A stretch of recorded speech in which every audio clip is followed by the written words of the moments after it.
नमस्कार। द्वितीय वर्ष राजनीति विज्ञान में ऑनर्स के 8th पेपर भारत में लोक प्रशासन में हम लोग बजट का व्यवस्थापन देख रहे थे। मैं doctor Gayatri, assistant professor political science, SPC government college Ajmer. हम जो बजट की फॉर्मिंग पहले देख चुके हैं, अब जो हमारा अगला टॉपिक हमने शुरू किया था वह था बजट का व्यवस्थापन और संसद से स्वीकृति। तो अगर संसद में बजट के अनुमोदन के लिए जो प्रक्रिया अपनाई जाती है उसमें सबसे पहले हम उसको 5 भागों में बांटते हैं। पहला है बजट का प्रस्तुतिकरण। बजट का प्रस्तुतिकरण बजट पर सामान्य चर्चा, अनुदान मांगों पर विचार, विनियोजन विधेयक और वित्त विधेयक पर विचार।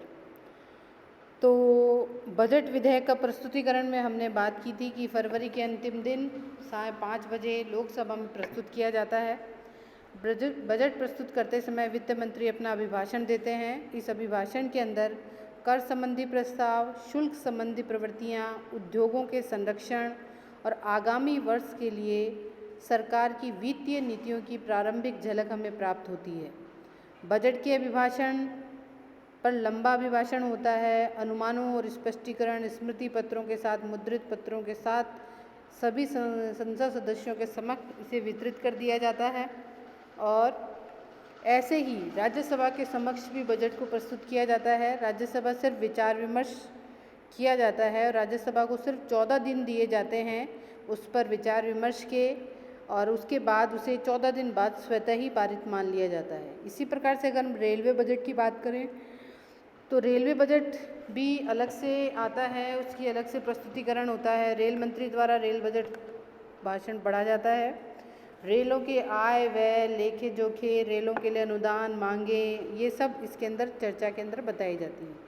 रेलवे बजट पर व्याख्यात्मक स्मृति पत्र सम्मिलित होते हैं। सामान्य बजट और रेलवे बजट दोनों की प्रक्रिया बहुत कुछ एक जैसी ही है। बजट जिस दिन लोकसभा में प्रस्तुत किया जाता है उस दिन इस पर किसी प्रकार का कोई वाद विवाद नहीं होता है, यानी बहस नहीं की जाती है।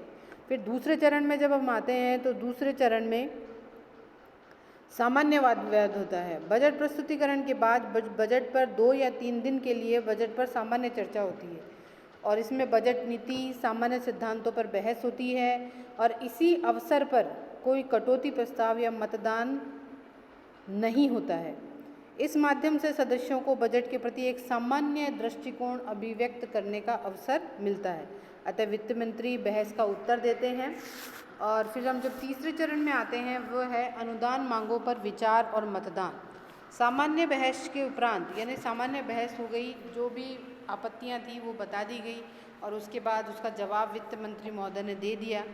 तो उस सामान्य बहस के बाद सदन के समक्ष प्रत्येक विभाग की अनुदान मांगे बारी बारी से रखी जाती हैं।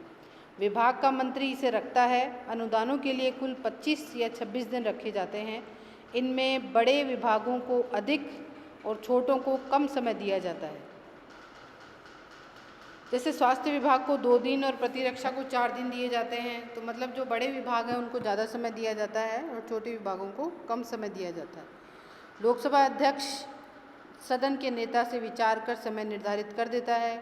संसद इस अवसर पर विभाग की नीतियों और कार्यकलापों पर विस्तार से बहस करते हैं। मंत्री प्रश्नों का उत्तर देता है। इसी बीच कटौती प्रस्ताव रखे जाते हैं। अब कटौती प्रस्ताव जो हैं वो 3 प्रकार के कटौती प्रस्ताव हमारे सम्मुख आते हैं। 3 प्रकार के कटौती प्रस्ताव के अंतर्गत नीति संबंधी कटौती प्रस्ताव, ये कटौती प्रस्ताव विभाग की नीति को ही अस्वीकार करने का सूचक होता है। इसके माध्यम से नीति संबंधी बातों की विस्तार से आलोचना की जाती है। इसमें 1 रुपये कम करने का प्रस्ताव रखा जाता है।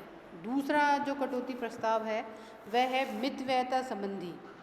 इसके माध्यम से विभाग की फिजूल खर्ची की आलोचना की जाती है और प्रस्तावक यह बताने का प्रयास करता है कि मितव्ययता किस प्रकार लाई जा सकती है। फिर जो तीसरा कटौती प्रस्ताव है वह कहलाता है प्रतीक कटौती प्रस्ताव। यह किसी शिकायत विशेष को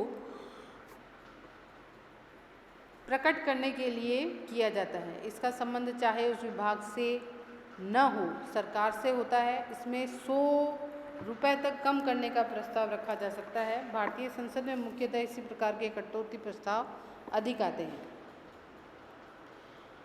कटौती प्रस्ताव स्वीकार नहीं किए जाते हैं क्योंकि ये माना जाता है कि अगर कटौती प्रस्ताव मान लिए जाएंगे तो यानी सरकार में अविश्वास है। मंत्री अपनी मर्जी से किसी भी कटौती को संशोधन रूप में कर सकते हैं, स्वीकार कर सकता है, पर प्रत्येक अनुदान मांग पर बहस के बाद मंत्री उत्तर देता है और मतदान होता है। अतः इस अवधि में सदन को विस्तार से चर्चा करने और सरकार के पक्ष और विपक्ष में मतदान करने का अवसर प्रदान होता है।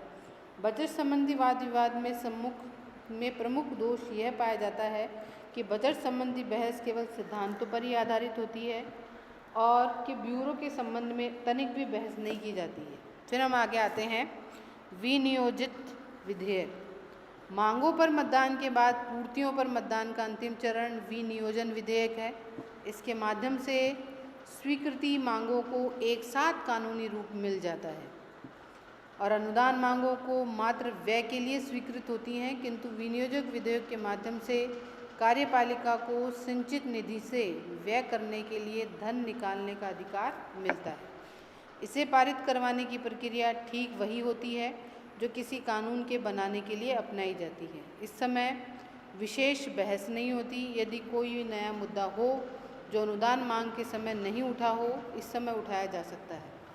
तो राज्यसभा को 14 दिन का समय दिया जाता है। अगर राज्यसभा 14 दिन के अंदर इस विधेयक को पारित कर देती है तो ठीक है, नहीं तो इसे स्वतः ही पारित मान लिया जाता है और राष्ट्रपति के हस्ताक्षर के लिए भेज दिया जाता है। वित्त विधेयक की अगर हम बात करें, अब हम आ गए हैं वित्त विधेयक पर। वित्त विधेयक की बात करें तो व्यय के संबंध में जब संसद द्वारा स्वीकृति दे दी जाती है तो उसे पूरा करने के लिए कर लगाने की व्यवस्था करना स्वाभाविक है।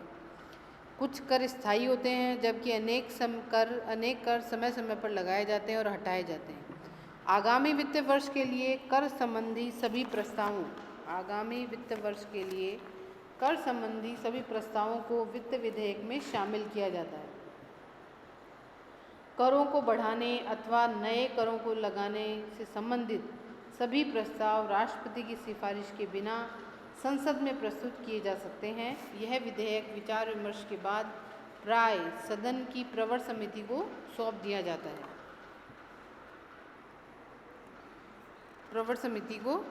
जाता है। तो इसके पश्चात यह समिति इसकी आलोचना और प्रस्तावों के साथ साथ विधेयक को सदन में लौटा देती है और उस समय सदन इसकी प्रत्येक धारा पर लंबा वाद विवाद करता है। लोकसभा में पारित होने के 14 दिन बाद यह विधेयक राष्ट्रपति की स्वीकृति के लिए भेजा जाता है। राष्ट्रपति की स्वीकृति के बाद इस कानून का रूप ग्रहण कर लेता है। वित्त विधेयक पर भी राज्यसभा की शक्तियाँ कम ही हैं। तो अगर वित्त विधेयक पर अगर हम बात करें कि वास्तव में वित्त विधेयक है क्या, वित्त विधेयक का मतलब ये है कि जब ये निश्चित हो गया है कि व्यय कितना किया जाना है और संसद ने उसको स्वीकृति दे दी है कि हाँ इतना व्यय तो होगा ही, अब उस व्यय को लाया कहाँ से जाएगा, वो पैसा कहाँ से आएगा, तो इसके लिए हमें ज़रूरत पड़ती है टैक्स लगाने की, किसी प्रकार के करों के लिए। तो कर स्थायी भी होते हैं जबकि अनेक प्रकार के कर समय समय पर लगाए जाते हैं, बाद में हटा दिए जाते हैं। तो आगामी वित्त वर्ष के में जो करों से संबंधित जो प्रस्ताव हैं वो वित्त विधेयक में शामिल किए जाते हैं। तो जब भी आपसे प्रश्न पूछा जाए कि वित्त विधेयक क्या है तो आप ये बता सकते हैं कि करों से संबंधित जो प्रस्ताव हैं वो वित्त विधेयक कहलाते हैं। तो करों को बढ़ाने वाला, नए करों को लगाने से संबंधित सभी प्रस्ताव राष्ट्रपति की सिफारिश के बिना संसद में प्रस्तुत नहीं किए जा सकते। यानी कोई भी टैक्स अगर लगाना है गवर्नमेंट को तो उसे पहले राष्ट्रपति की अप्रूवल लेनी पड़ेगी, उनकी सहमति लेनी पड़ेगी, फिर भी वो इस प्रकार के करों को संसद के समक्ष रख सकते हैं। और जब राष्ट्रपति की अनुमति हो जाती है उसके बाद इसे प्रवर समिति को सौंप दिया जाता है और यह समिति उसकी आलोचना और प्रस्तावों के साथ विधेयक को सदन को लौटा देती है। इस समय सदन इसकी प्रत्येक धारा पर लंबा वाद विवाद करता है। टैक्स जो भी लगाए जाते हैं उन टैक्सों पर वाद विवाद होता है और वाद विवाद होने के बाद लोकसभा के पारित होने के 14 दिन बाद राष्ट्रपति की स्वीकृति के लिए भेज दिया जाता है। और यहाँ पर भी एक चीज़ और है कि राज्यसभा की शक्तियाँ अभी भी सीमित हैं। इस वित्त विधेयक के मामले में भी राज्यसभा को और अधिक शक्तियाँ नहीं दी गई हैं। धन्यवाद।